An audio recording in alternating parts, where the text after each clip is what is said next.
Será que seu negócio é ser empreendedor? Caso se assuste com essas histórias sobre o trabalho duro, o fracasso devido ao insucesso ou sucesso e saltar de um avião sem paraquedas, talvez ser empreendedor não seja sua praia. Mas se essas histórias o deixarem curioso ou o levarem a sentir-se desafiado, continue lendo. Depois que ler este livro, você terá pelo menos uma ideia melhor do que os empreendedores precisam saber para chegar ao sucesso. E compreenderá melhor como criar, projetar e montar um negócio que cresça com ou sem sua presença constante, quem sabe, o deixe rico muito além do que jamais imaginou. A tarefa do empreendedor. A tarefa mais importante do empreendedor começa antes que exista um negócio ou empregados. A tarefa do empreendedor é projetar um negócio que possa crescer, contratar muita gente, agregar valor aos clientes, ser um cidadão corporativo responsável, trazer prosperidade a todos os que trabalham no negócio, ser caridoso e, eventualmente, não ser vital para a sobrevivência desse negócio. O empresário de sucesso projeta mentalmente um negócio desse tipo antes de este existir. De acordo com meu pai rico, essa é a tarefa do verdadeiro empreendedor. O fracasso que levou ao sucesso. Logo em seguida a um dos meus desmoralizantes fracassos, fui procurar meu pai rico e perguntei: o que fiz de errado? Achei que tinha previsto tudo direito. Evidentemente não previu, respondeu ele com um sorrisinho. Quantas vezes terei que tentar? Sou o maior fracassado que conheço. Pai rico me encarou e disse: os perdedores desistem quando fracassam. Os vencedores fracassam até ter sucesso. Ajeitou ligeiramente os documentos que tinha sobre a mesa, encarou-me novamente e disse: o mundo está cheio de gente que quer ser empreendedor. Esse pessoal fica entrincheirado em suas mesas, tem títulos importantes como vice-presidente, gerente regional ou supervisor e alguns até recebem salários decentes. Esses candidatos a empreendedores sonham em fundar seu império e talvez alguns venham a consegui-lo, mas eu acho que a maioria nunca dará o grande salto. A maioria encontrará alguma desculpa, como: vou esperar até que meus filhos cresçam, preciso primeiro voltar a estudar, ou assim que eu tiver dinheiro suficiente. Mas nunca saltam do avião, disse eu, concluindo o raciocínio. Pai rico acenou com a cabeça. Que tipo de empreendedor você quer ser? Pai rico prosseguiu explicando que o mundo está cheio de diferentes tipos de empreendedores. Existem grandes e pequenos, ricos e pobres, honestos e malandros, que visam ou não ao lucro, santos e pecadores, interioranos e internacionais, bem-sucedidos e fracassados. E disse: o termo empreendedor é uma palavra altissonante que tem diferentes significados para diferentes pessoas. O quadrante cash flow. Como mencionei na introdução, o quadrante cash flow explica que o mundo dos negócios abrange 4 tipos de pessoas e que as pessoas de cada tipo diferem das demais, técnica, emocional e mentalmente. O I representa os empregados. O A representa os autônomos, os pequenos empresários e os especialistas. O D representa os donos de grandes empresas, com 500 ou mais empregados. O I representa os investidores. Os empregados, por exemplo, têm sempre o mesmo discurso, independentemente de serem diretores ou faxineiros da empresa. Um empregado sempre diz: o que quero é um emprego garantido e seguro, com benefícios. As palavras-chave são garantido e seguro. Dito de outra forma, a emoção do medo aprisiona essa gente no quadrante correspondente. Se alguém quiser mudar de quadrante, esse alguém terá não só que adquirir habilidades e conhecimentos técnicos, como também, em muitos casos, superar obstáculos emocionais. Não é raro ouvir alguém que pertence ao quadrante a dizer: tenho que fazer eu mesmo, se quiser que saia direito. Em muitos casos, o desafio para essa pessoa é aprender a confiar em outras pessoas para executar um trabalho melhor do que ela mesma conseguiria. Essa falta de confiança mantém essas pessoas frequentemente pequenas, já que é difícil ampliar um negócio sem confiar eventualmente em terceiros. Quando crescem, as pessoas do quadrante A geralmente o fazem dentro de uma parceria, que em muitos casos é um grupo de pessoas do mesmo quadrante A em torno da mesma tarefa. As pessoas do quadrante D estão sempre procurando bons funcionários e bons sistemas empresariais. Elas não querem necessariamente fazer elas mesmas o trabalho. Querem consolidar um negócio que faça o trabalho. O verdadeiro empreendedor do quadrante D pode expandir seu negócio pelo mundo todo. O empreendedor do quadrante A frequentemente se restringe a uma área limitada, uma área que ele consiga controlar pessoalmente. É claro que sempre há exceções. As pessoas do quadrante 1, os investidores, procuram um AUD esperto, que pegue seu dinheiro e o faça aumentar. Ao orientar seu filho e eu mesmo, Pai Rico nos disse para inicialmente montarmos um negócio bem-sucedido do quadrante A, que tivesse possibilidade de se expandir em um negócio do quadrante D. É exatamente a isso que este livro se refere. Que tipo de negócio você quer montar? Como parte da orientação que nos deu, Pai Rico incentivou seu filho e a mim a sair em campo e examinar tantos tipos de negócios quantos encontrássemos. E disse: como é que vocês poderiam ser empreendedores e constituir negócios sem conhecer os diferentes tipos de empreendedores e negócios? Empreendedores autônomos. Pai Rico foi taxativo ao explicar que muitos empreendedores não são exatamente donos, mas sim autônomos, empreendedores que têm um emprego, mas não um negócio. Ele disse: você será um autônomo quando o negócio consistir em você mesmo e não houver receita quando você parar de trabalhar e se os clientes se dirigirem diretamente a você e os seus empregados recorrerem a você cada vez que surgir um problema. Você também será um autônomo quando for a pessoa mais esperta, talentosa ou escolarizada no seu negócio. Ele não tinha nada contra os empreendedores autônomos. Simplesmente queria que pudéssemos perceber a diferença entre empreendedores que têm negócios e aqueles que têm empregos. Os consultores, os músicos, os atores, os faxineiros, os donos de restaurantes ou de pequenas lojas, e praticamente todo mundo que tem um pequeno negócio se classifica como dono de um emprego e não de um negócio. No quadrante A, o ponto principal que Pai Rico queria enfatizar ao discutir a diferença entre um empreendedor autônomo e o dono de uma grande empresa é que muitos empreendedores autônomos enfrentam uma barra para fazer um negócio crescer e se transformar em uma grande empresa. Em outras palavras, eles enfrentam um verdadeiro desafio quando querem passar do quadrante A para o quadrante D. Por quê? Mais uma vez, a resposta é que o negócio foi certamente mal estruturado antes de vir a existir. O negócio estava condenado antes mesmo de começar. Pai Rico havia começado ele mesmo como empreendedor autônomo do quadrante A em sua cabeça. Entretanto, ele imaginou estruturar um grande negócio, dirigido por gente mais esperta e capacitada do que ele mesmo. Antes de constituir seu negócio, ele o projetou de forma que pudesse se expandir até chegar ao quadrante D. Profissionais liberais e homens de negócios. Ele também fez questão que soubéssemos que muitos profissionais liberais, como médicos, advogados, contadores, arquitetos, encanadores e eletricistas inventam negócios autônomos, baseados em uma profissão ou em uma atividade técnica. A maioria dessas profissões e atividades exige licença do governo para serem exercidas. Os profissionais de vendas também se incluem nessa categoria. Muitos deles, como os corretores de imóveis, de seguros e valores mobiliários, são consultores independentes. Muitos desses profissionais são tecnicamente empreendedores autônomos, isto é, empreiteiros independentes. O problema com esse tipo de negócios é que não existe realmente um negócio que possa ser vendido, já que não há nenhum negócio além de seu proprietário. Em muitos casos, não existem sequer ativos. O único ativo é o dono do negócio. Se o dono quiser vendê-lo, isso não significa necessariamente que ele conseguirá um valor tão elevado quanto os valores que se consegue pelos negócios do quadrante D. Além disso, ele talvez tenha que se comprometer a ficar no negócio para dar continuidade ao que este faz.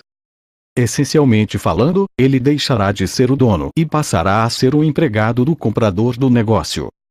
Na cabeça do meu pai rico, não fazia sentido trabalhar duro sem concretizar ativo.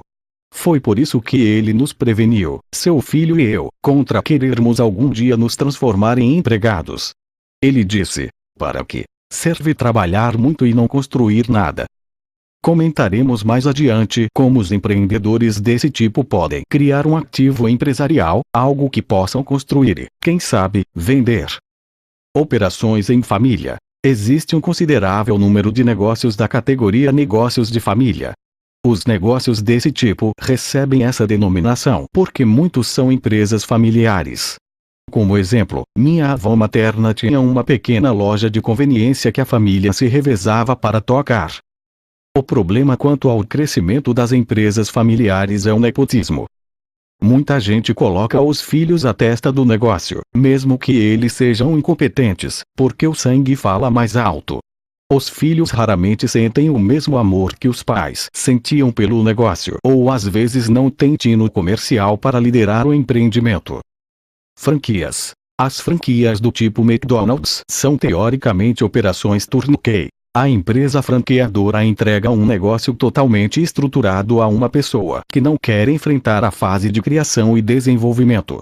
É como se tornar empresário instantaneamente.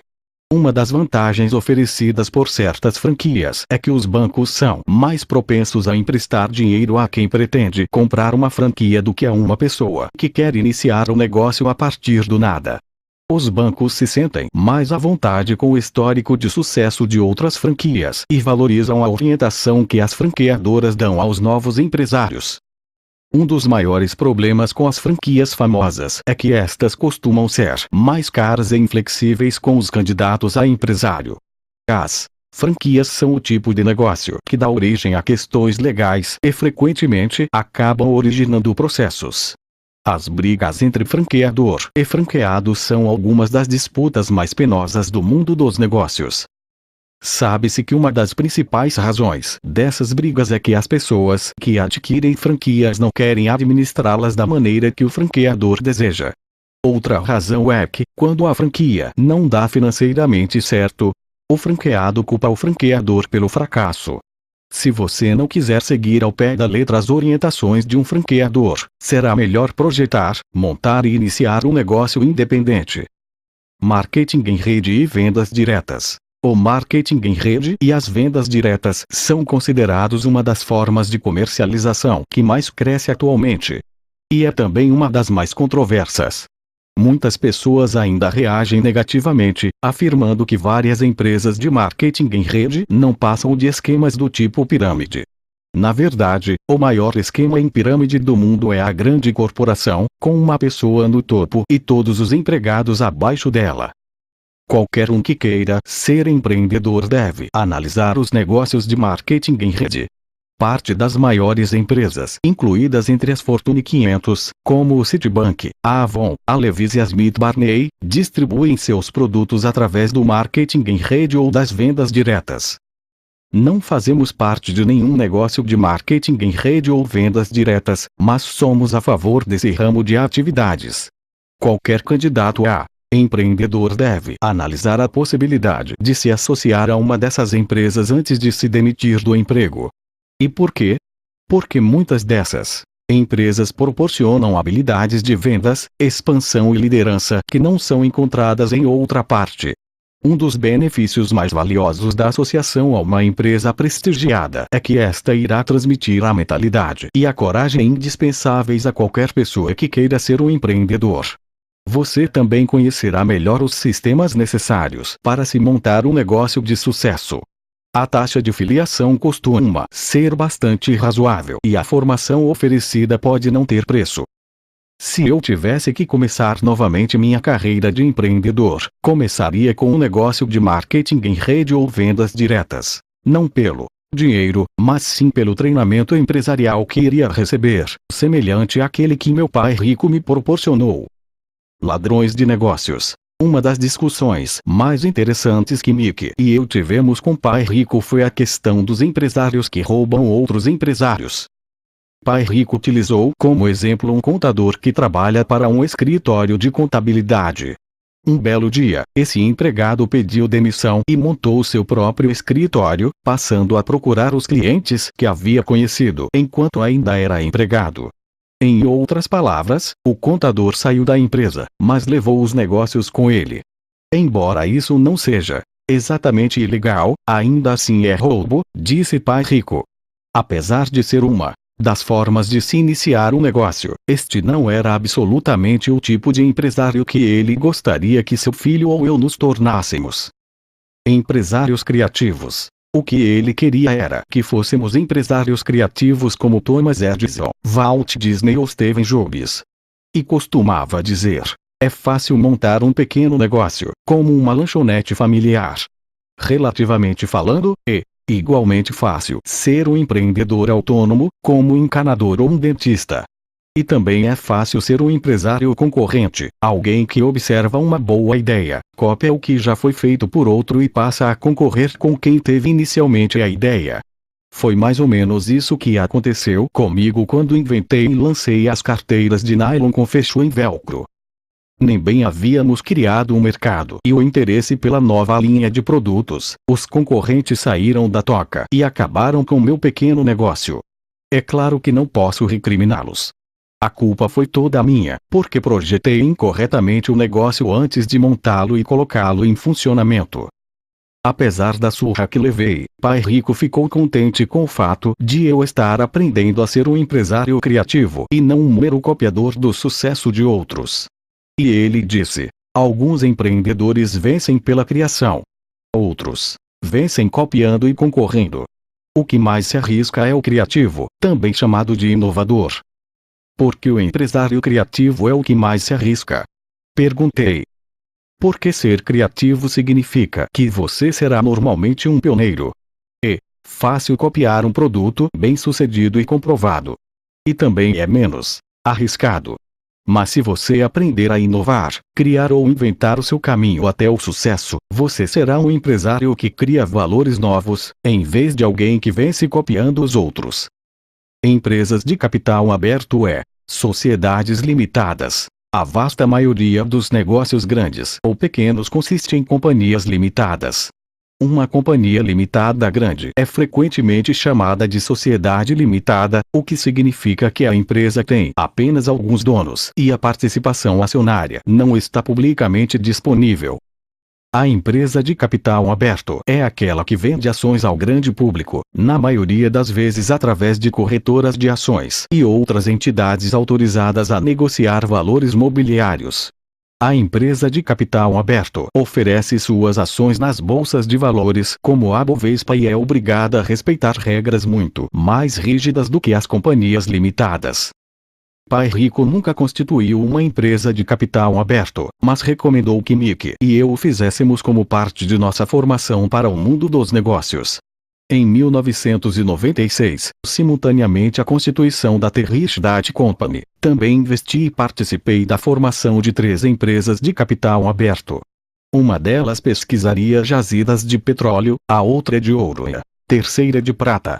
O negócio petrolífero faliu apesar de haver achado petróleo, mas esta é uma história à parte.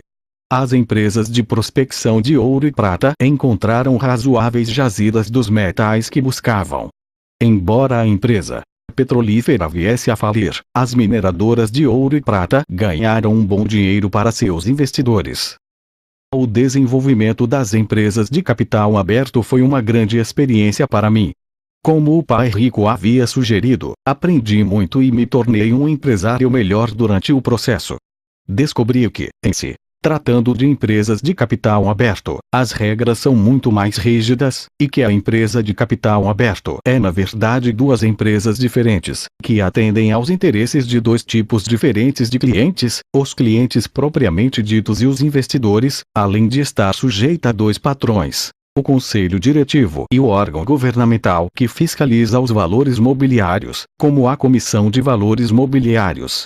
Aprendi também normas mais rígidas, referentes à contabilidade e à elaboração de relatórios. Eu ainda era um empresário novato quando ouvi Pai Rico dizer: o sonho de muitos empreendedores é ver as empresas que constituíram lançar ações na Bolsa de Valores. No entanto, as regras se tornaram muito mais rígidas e os requisitos de conformidade ficaram mais complicados depois dos escândalos da Enron, Arthur Andersen, WorldCom e Martha Stewart. O governo havia começado a espiar por cima do ombro das empresas de capital aberto. A formação desse tipo de empresa não era tão divertido quanto eu esperava que fosse. Apesar de ter aprendido muito, ganhado muito dinheiro para mim e para os investidores, melhorado minhas qualificações como empresário, aprendido como construir uma empresa de capital aberto e de ter gostado do processo de aprendizado, duvido que volte a constituir uma empresa desse tipo. Esse tipo de empresa é para outro tipo de empreendedor. Posso ganhar mais dinheiro e me divertir de verdade com as sociedades anônimas. Se estiver interessado em mais informações sobre os prós e os contras das companhias limitadas e empresas de capital aberto, recomendamos a leitura de Como Conseguir Dinheiro, de Michael Lester, da série O Guia do Pai Rico. Qualquer um pode ser empreendedor. Pai Rico queria que seu filho e eu entendêssemos que qualquer um pode ser empreendedor. Não há nada de especial nisso. E ele não queria que a ideia de ser empreendedor nos subisse a cabeça. Não queria que olhássemos ninguém de cima para baixo ou pensássemos que seríamos melhores do que as outras pessoas caso tivéssemos sucesso como empresários. Sendo assim, ele disse: qualquer um pode ser empreendedor. A babá que cuida de seu filho é uma empreendedora. E Henry Ford também era empreendedor. Qualquer pessoa que tenha um pouco de iniciativa pode ser empreendedora. Não pensem, portanto, que estas são pessoas especiais ou melhores que todo mundo. A tarefa de vocês é decidir que tipo de empreendedores querem ser, babás ou Henry Fords. Ambos oferecem produtos ou serviços valiosos. Ambos são importantes para os respectivos clientes. No entanto, atuam em diferentes campos e larguras de faixa do empreendedorismo. É como a diferença entre o futebol americano jogado nos terrenos baldios e o futebol jogado no ginásio, na faculdade e nas grandes equipes profissionais. A partir desse exemplo, entendi o que Pai Rico estava querendo enfatizar. Quando eu jogava futebol na universidade, nosso time teve oportunidade de praticar com alguns jogadores de um time profissional, o New York Jets. Foi uma experiência muito humilhante. Ficou imediatamente evidente para toda a nossa equipe de futebol universitário que, embora jogássemos o mesmo jogo que os profissionais, a partida estava sendo disputada em níveis completamente diferentes. Eu jogava como na posição de linebacker e tive a primeira surpresa, aliás, muito rude, quando tentei deter um dos running back dos Jets que chegou até minha linha de defesa. Duvido que ele sequer tenha percebido que tentei detê-lo, porque ele praticamente passou por cima de mim. Tive a sensação de estar tentando parar um rinoceronte em pleno ataque. Ele nem sentiu o choque, mas eu na certa senti. O running back e eu tínhamos mais ou menos o mesmo peso e tamanho, mas, depois que tentei derrubá-lo, percebi que a diferença não era física e, sim, de personalidade. Ele tinha a alma, a garra e o dom ou talento natural para ser um grande jogador. A lição que aprendi, naquele dia, foi que embora jogássemos o mesmo jogo, não estávamos jogando no mesmo nível. E vale a mesma coisa em relação ao mundo dos negócios e ao jogo do empreendedorismo. Todos nós podemos ser empreendedores. Ser empresário não é o problema. A questão, quando se projeta um negócio é: em que nível desse jogo eu quero jogar? Hoje, mais velho e mais sábio, não tenho a menor ilusão de vir a ser um grande empreendedor como Thomas Edison, Henry Ford, Steve Jobs ou Walt Disney. Contudo, posso aprender com eles e valer-me deles como mentores e modelos. A lição 1 do Pai Rico é a seguinte: um negócio bem-sucedido é criado antes mesmo de começar a existir. A tarefa mais importante do empreendedor é projetar o negócio antes mesmo que este exista. Fincando os alicerces para o sucesso, o projeto do negócio. A maioria dos novos empreendedores fica entusiasmada com um produto novo ou uma oportunidade que aparentemente os deixará ricos. Infelizmente, muitos novatos se concentram no produto ou na oportunidade, em vez de investir seu tempo no projeto do negócio com base no produto ou na oportunidade. Antes de você largar seu emprego, talvez seja uma boa ideia estudar a vida dos empresários e os diversos tipos de negócios que estes fundaram. Além disso, você talvez queira achar um mentor que tenha sido empresário. Frequentemente as pessoas pedem conselhos a pessoas que têm experiência como empregados e não como empreendedores. Apresentaremos mais adiante o triângulo DI, que sintetiza os componentes necessários para a constituição de qualquer negócio, independentemente de este ser grande ou pequeno, uma franquia ou uma empresa de um dono só, um negócio familiar ou uma sociedade anônima. Depois que a pessoa entender os diferentes componentes que constituem um negócio, será muito mais fácil projetá-lo e diferenciar aqueles adequados dos inadequados. Recomendamos que você mantenha seu emprego enquanto estiver estruturando o negócio em regime de tempo parcial, não pelo salário e sim pela experiência.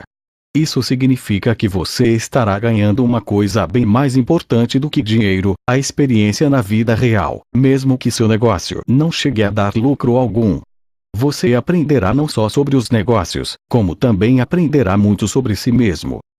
Um bônus. Um dos motivos do sucesso da The Rich Dad Company foi o fato de esta ter sido fundada por 3 empreendedores que já eram bem-sucedidos: Sharon, Ken e eu mesmo. Cada um de nós contribuiu com suas próprias experiências e perspectivas. Sharon havia sido a dedicada estudante que só tirava 10. Depois de trabalhar como auditora independente, migrara para o mundo do empreendedorismo. Já havia fundado e expandido alguns negócios próprios antes de se juntar a mim e a Kim para fundar a The Rich Dad Company. Como presente para você, Sharon nos oferecerá seus pontos de vista pessoais e partilhará suas percepções e experiências relativas a cada lição deste livro.